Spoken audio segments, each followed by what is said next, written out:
43ാമത് Sharjah അന്താരാഷ്ട്ര പുസ്തകോത്സവത്തിൽ ഇപ്പോൾ നമ്മോടൊപ്പം ഉള്ളത് ABC ഗ്രൂപ്പിന്റെ മുഹമ്മദ് ബദരി സാറാണ്. സ്വാഗതം സാർ. വലൈക്കും സ്ലാം. നിരവധി തവണ ഇവിടെ വന്നിട്ടുണ്ടാവും അല്ലേ ഷാർജ അന്താരാഷ്ട്ര പുസ്തകോത്സവത്തിൽ? ഞാൻ പുസ്തക പ്രകാശനങ്ങളായതുകൊണ്ട് തന്നെ പുസ്തകം ഒന്ന് രണ്ട് പ്രകാശനത്തിന് വേണ്ടിയിട്ട് ഞാൻ വന്നിട്ടുണ്ട്. അതുകൂടാതെ തീർച്ചയായിട്ടും വായന ഇഷ്ടപ്പെടുന്ന ആളാണ്, ബുക്കുകൾ ഇഷ്ടപ്പെടുന്ന ആളാണ്. അപ്പം അതുകൊണ്ട് തന്നെ തീർച്ചയായിട്ടും വരുമ്പം അറിവിൻ്റെ വാതായനങ്ങൾ തുറക്കുന്ന, എസ്പെഷ്യലി എനിക്ക് തോന്നുന്നു ഇന്ന് ഷാർജ ഗവൺമെൻറ് തരുന്ന ഏറ്റവും മികച്ച ഒരു അവസരമാണ്. അത് എഴുത്തുകാർക്കായാലും ശരി, വായനക്കാർക്കായാലും ശരി. നമ്മുടെ തീർച്ചയായിട്ടും അത് പുസ്തക പ്രേമികൾക്ക് ഒരു അസുലഭ അവസരമാണ് ഇത് നൽകുന്നത്. ഇന്ത്യയിലും അതുപോലെ മിഡിൽ ഈസ്റ്റിലും ആഫ്രിക്കയിലൊക്കെ ആയിട്ട് തങ്ങളുടെ ബിസിനസ്സുമായിട്ട് ഭയങ്കര തിരക്ക് പിടിച്ച ഓട്ടമാണ്. എപ്പോഴാണ് വായനയ്ക്ക് സമയം കണ്ടെത്തുന്നത് ശരിക്കും? തീർച്ചയായിട്ടും എന്താ വെച്ചാൽ വായന എന്ന് പറയുന്നത് നമുക്ക് ഇത് കോൺസ്റ്റന്റ് ലേണിംഗ് ആണല്ലോ ജീവിതം എന്ന് പറയുന്നത്. അപ്പം വായനക്ക് പ്രധാന സമയം എന്ന് പറയുന്നത് നിരന്തരം യാത്രകളിൽ ഏർപ്പെടുന്ന ആളായതുകൊണ്ട് തന്നെ എനിക്ക് തീർച്ചയായിട്ടും ഫ്ലൈയിങ് അവേഴ്സ് വളരെ അധികമായിരിക്കും. അപ്പോൾ ആ സമയങ്ങളിലൊക്കെ തന്നെ ഓരോ സ്ഥലത്ത് പോകുമ്പോഴും ഒന്നോ രണ്ടോ പുസ്തകങ്ങൾ കരുതുകയും വായിക്കുകയും ചെയ്യലാണ് എൻ്റെ ഹോബി. അതുവഴി നമ്മൾ ഓരോ കാര്യങ്ങളെ പറ്റി മനസ്സിലാക്കാനും വായന ശരിക്കും നമുക്ക് ഭയങ്കര ഒരു അനുഭൂതി പകരും, അറിവുകൾ മാത്രമല്ല. അപ്പം അതുകൊണ്ട് പിന്നെ യാത്രക്ക് ഇടയിലാണ് കൂടുതൽ സമയം ചെലവഴിക്കാറ്. കാരണം അതുപോലത്തെ യാത്ര എന്ന് പറയുമ്പോൾ നമ്മളിപ്പം പിന്നെ ഡൊമസ്റ്റിക് ഇന്ത്യയിലെ യാത്രകളാണെങ്കിൽ ട്രെയിൻ യാത്രകളാവാം, ഫ്ലൈറ്റ് ആണ് കൂടുതൽ ഇപ്പൊ യാത്ര. അതുകൊണ്ട് അത് ഉപയോഗിക്കാറുണ്ട്. വായന ഇഷ്ടപ്പെടുന്നുണ്ട്, ഒരുപാട് വായിക്കാറുണ്ട്. താങ്കളുടെ ഒരു ജീവിതം തന്നെ ശരിക്കും ഒരു പ്രചോദിപ്പിക്കുന്ന, ഒരുപാട് ആളുകൾക്ക് ഇൻസ്പയർ ചെയ്യുന്ന ലൈഫാണല്ലോ. പ്രത്യേകിച്ചും ഈ നമ്മളെ ഇപ്പോഴത്തെ ഒരു യൂത്ത് മുഴുവൻ ബിസിനസ്സുകാരാവണം, ഓണ്ടർപ്രണേഴ്സ് ആവണം ആഗ്രഹിക്കുന്ന ഒരു ചേട്ടൻ സ്വന്തമായിട്ട് ഒരു പുസ്തകം, ജീവിതം ഒക്കെ എഴുതാൻ ഉദ്ദേശിക്കുന്നുണ്ട്. എഴുതാൻ വേണ്ടി ഒന്ന് രണ്ട് ആൾക്കാർ സമീപിച്ചിട്ടുണ്ട്. അപ്പം എന്തായാലും അടുത്ത വർഷം ത്തേക്കൊരു പുസ്തകം എഴുതിയാൽ കൊള്ളാമെന്നുണ്ട്. പ്രധാനമായി നമ്മൾക്കറിയാലോ ഇപ്പം ജനറേഷൻസിന്റെ ഒരു ഡിഫറൻസ്.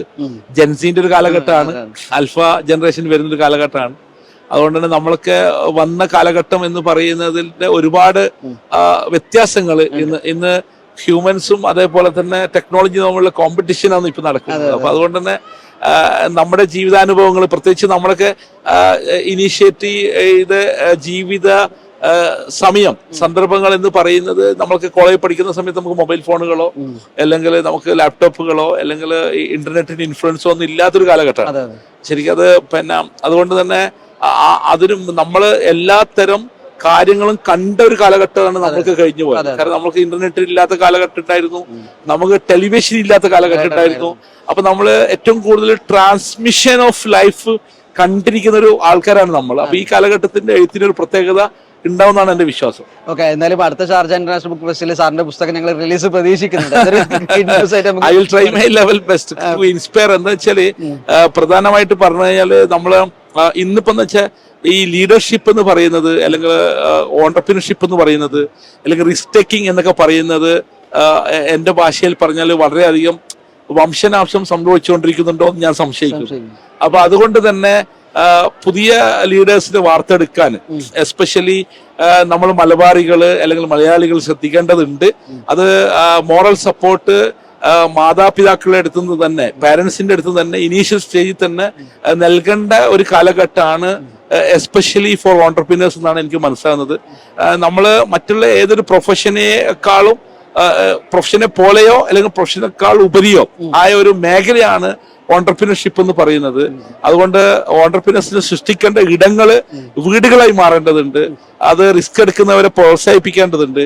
അതുപോലെ തന്നെ ഇനീഷ്യേറ്റീവ് ചെയ്യുന്നവരെ പ്രോത്സാഹിപ്പിക്കേണ്ടതുണ്ട്. അത് തീർച്ചയായിട്ടും ഓരോ വീടുകളും പിന്നെ ഓണ്ടർപ്രീനേഴ്സിന്റെ ഒരു സ്റ്റാർട്ടപ്പ് എക്കോസിസ്റ്റം ബിൽഡ് ചെയ്യേണ്ട സാഹചര്യം ഉണ്ടെന്നാണ് എനിക്ക് തോന്നുന്നത്.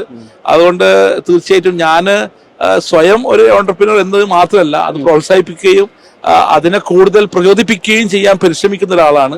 അതുകൊണ്ട് ഓണ്ടർപ്രീനർഷിപ്പിലൂടെ വലിയ രീതിയിലുള്ള മാറ്റങ്ങൾക്ക്, ഒരു സോഷ്യോ എക്കണോമിക് ഡെവലപ്മെന്റിനുള്ള സാധ്യതകൾ ഉണ്ടെന്നാണ് വിശ്വസിക്കുന്ന ഒരാളാണ്. അതുകൊണ്ട് തീർച്ചയായിട്ടും പുതിയ നേതാക്കളെ, പുതിയ ഓണ്ടർപ്രീനേഴ്സിനെ വാർത്തെടുക്കുന്ന ഇടങ്ങളായി സമൂഹം മാറേണ്ടതുണ്ട്.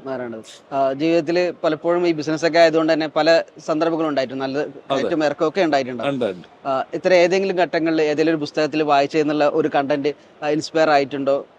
തീർച്ചയായിട്ടും അത് തീർച്ചയായിട്ടും നമ്മൾ ഓരോ ഘട്ടങ്ങളിലും നമ്മളെ പ്രചോദിപ്പിക്കുന്ന പല മെസ്സേജുകളും പല കണ്ടന്റുകളുമാണ് നമ്മൾ ചേർത്ത് പിടിച്ചുകൊണ്ട് അത് നമ്മൾ നോക്കിക്കഴിഞ്ഞു കഴിഞ്ഞാൽ നമ്മളെ പ്രചോദിപ്പിക്കുന്ന ഇടങ്ങൾ നമ്മളെ റിലീജിയസ് ആസ്പെക്ട്സിലുണ്ട്, നമ്മളെ ഖുറാനിലുണ്ട്, അതിനി നമ്മൾ പറഞ്ഞാൽ ബൈബിളിലും ഗീതയിലും എല്ലാം ഉണ്ട് ശരിക്കും. അത് നമ്മൾ ഓരോ എപ്പിക്കും, ഈവൻ മഹാഭാരത പോലത്തെ എപ്പിക്ക് പോലും നമുക്ക് ലെസണുകളാണ് ശരിക്കും. അതുകൊണ്ട് ഹിസ്റ്ററി ലെസണുകളുണ്ട്. അതുകൊണ്ട് ഈ ലെസണുകളൊക്കെ നമ്മൾ മനസ്സിലാക്കാനും ആ ലെസണുകളൊക്കെ നമ്മൾ ലൈഫിലുള്ള പല സാഹചര്യങ്ങളിലും അത് നമ്മൾ ഓർത്തെടുക്കാനും അതിനനുസരിച്ചിട്ട് സ്ട്രാറ്റജീസ് ബിൽഡ് ചെയ്യാനും ഒക്കെ ഹെൽപ്പ് ചെയ്യുന്നു എന്ന് വിശ്വസിക്കുന്ന ഒരാളാണ് ഞാൻ. അതുകൊണ്ട് ഹിസ്റ്ററി അറിയാത്ത ആൾക്ക് ഫ്യൂച്ചർ ഡിഫൈൻ ചെയ്യാൻ കഴിയില്ല. അതുകൊണ്ട് ഹിസ്റ്ററിയിൽ തന്നെ പാഠങ്ങളുണ്ട്. നമ്മുടെ പിന്നെ ഓരോ എലിമെന്റിലും നമുക്ക് പാഠങ്ങളുണ്ട്. അതുകൊണ്ട് ആ പാഠങ്ങളെ ഉൾക്കൊള്ളാൻ നമ്മൾ തയ്യാറാകുകയും കോൺസ്റ്റന്റ് ലേണിംഗ് സ്പിരിറ്റിന് നമ്മൾ തയ്യാറാകുകയും കോൺസ്റ്റന്റ് സ്ട്രഗിളിങ്ങിന് തയ്യാറാകലാണ് ഓണ്ടർപ്രീനർഷിപ്പ് ലൈഫ് എന്ന് ഞാൻ വിശ്വസിക്കുന്നു. പുതിയ കാലത്ത് ഓണ്ടർപ്രണേഴ്സ് അല്ലെങ്കിൽ അതിലേക്ക് വരാൻ താല്പര്യമുള്ളവർ ഏതെങ്കിലും പുസ്തകങ്ങൾ വായിച്ചിരിക്കണം എന്ന് പറയാണ്ടോ? സ്പെസിഫിക്കലി ശരിക്കും പറയാന്ന് വെച്ചാൽ നമ്മൾ സാധാരണ രീതിയിൽ സക്സസിന്റെ ഡെഫിനിഷൻ എന്ന് ചോദിച്ചു കഴിഞ്ഞാൽ mentally, physically, spiritually, socially and financially എന്നാണ്. അപ്പോൾ അതുകൊണ്ട് തന്നെ നമ്മൾ സോഫ്റ്റ് സ്കില്ല് ഭയങ്കര ഇമ്പോർട്ടൻ്റ് ആണ്. അപ്പോൾ മെൻ്റലി ആയിട്ട് നമ്മളെ പ്രചോദിപ്പിക്കുന്ന, നമ്മളെ പ്രോത്സാഹിപ്പിക്കുന്ന, നമ്മളെ മെൻ്റൽ വെൽനെസ് പിന്നെ ഏറ്റവും ശക്തിയുക്തമാക്കാനുള്ള, അത് ഏതർത്ഥത്തിൽ എന്ന് പറയുന്നത് നമ്മുടെ ധൈര്യം അല്ലെങ്കിൽ നമ്മുടെ റിസ്ക് ടേക്കിംഗ് എബിലിറ്റി അല്ലെങ്കിൽ നമ്മുടെ ആറ്റിറ്റ്യൂഡും ബിഹേവിയറും കമ്മ്യൂണിക്കേഷൻ സ്കില്ലും ഉൾപ്പെടെയുള്ള ഒരുപാട് പുസ്തകങ്ങൾ നമുക്കറിയാം. അതുകൊണ്ട് തന്നെ കൂടുതൽ അങ്ങനെയുള്ള പുസ്തകങ്ങൾ റെഫർ ചെയ്യാനും ഇന്നത്തെ സാഹചര്യത്തിൽ നമ്മൾ തയ്യാറാവേണ്ടതുണ്ട് എന്നാണ് എൻ്റെ ഒപ്പീനിയൻ. ഓക്കെ, വിലപ്പെട്ട ഈ സമയത്തിനുള്ളിൽ ഞങ്ങൾക്ക് ചെറിയ സമയം അനുവദിച്ചതിൽ വളരെ സന്തോഷം. Thank you sir. Thank you. All the best.